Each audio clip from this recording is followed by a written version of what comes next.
आप थोड़ा सा आपके हद में रहिए। तो तुम्हारा शुगर डैडी इतना अमीर है, कपड़े तो ढंग का पहनो।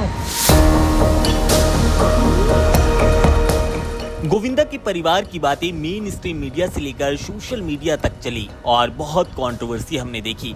एक तरफ सुनीता आहूजा के तीखे बयान थे तो दूसरी तरफ गोविंदा की नम आंखें। आपको बता दें, हाल ही में ही गोविंदा कोमल रानी संग स्पॉट हुए थे। उसके बाद सुनीता आहूजा का गुस्सा फूटा था और उन्होंने बहुत कुछ कहा था। लेकिन अब इस बॉलीवुड की कहानी में एक नया मोड़ आया है और ये कहानी एक ऐसे मोड़ पर पहुंची है जिसने मामले को सोशल मीडिया पर गॉसिप और ट्रेंडिंग का टॉपिक बना दिया है।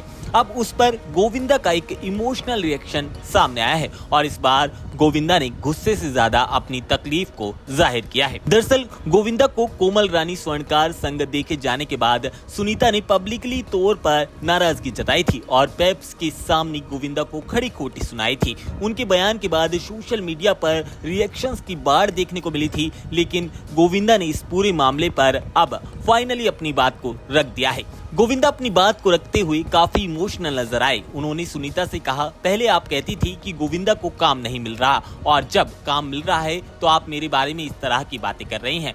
इसके बाद उन्होंने कहा कि औरत को इज्जत और शोहरत बड़ी मुश्किल से मिलती है और आपके पास है तो जिसके पास नहीं है उसका मजाक मत उड़ाइए। गोविंदा ने आगे इशारा किया कि उनके बारे में बोलने वाले लोग कौन हैं और उनके पीछे कौन लोग खड़े हैं वो अच्छी तरह से जानते हैं। उन्होंने सुनीता से अपील की और कहा कि मेरे बारे में इतना गलत और गंदा बोलने की जरूरत नहीं है। इस दौरान गोविंदा ने पुराने दिनों का भी जिक्र किया। उन्होंने लॉकअप को एक्सप्लेन करते हुए बताया कि उस शो में उन्हें बुलाने के लिए सुनीता ने अपनी बेटी टीना से रिक्वेस्ट की थी। इसके साथ ही गोविंदा ने शिल्पा शेट्टी के शो का भी जिक्र किया और बताया कि इसी तरह उन्हें उस शो में भी बुलाया गया था।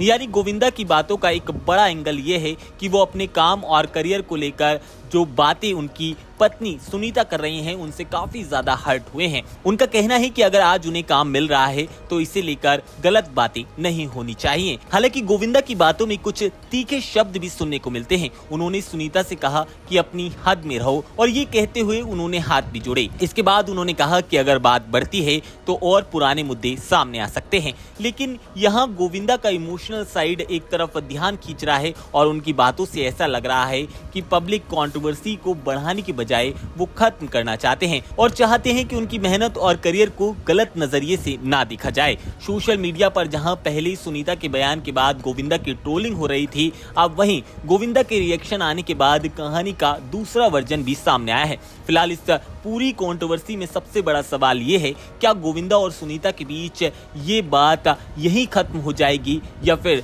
दोनों की तरफ से कुछ आने वाले वक्त में बड़े खुलासे होंगे? क्योंकि गोविंदा ने जिस अंदाज में बोला है कि बात खुलेगी तो दूर तक जाएगी, उससे साफ है कि ये मामला अभी पूरी तरह से शांत नहीं हुआ और गोविंदा की पत्नी सुनीता अपने विवाह का अंदाज के लिए जानी जाती हैं। अब देखना ये भी होगा कि गोविंदा की इस वीडियो का जवाब सुनीता किस अंदाज में देती हैं।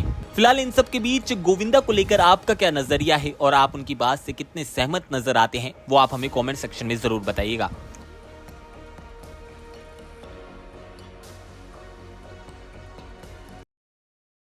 तो तुम्हारा शुगर डैडी इतना अमीर है, कपड़े तो ढंग का पहनो।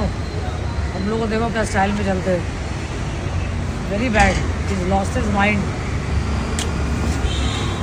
मैम इंडिपेंडेंस डे भी आ रहा है तो उस पर कहेंगे सब लोग को मेरी तरफ से बहुत बहुत इंडिपेंडेंस डे का, नवरोज़ पारसी जी का हैप्पी न्यू ईयर है। आप सब लोग को बहुत बहुत happy new year, happy independence day. जय भारत माता की जय हो। Thank you so much.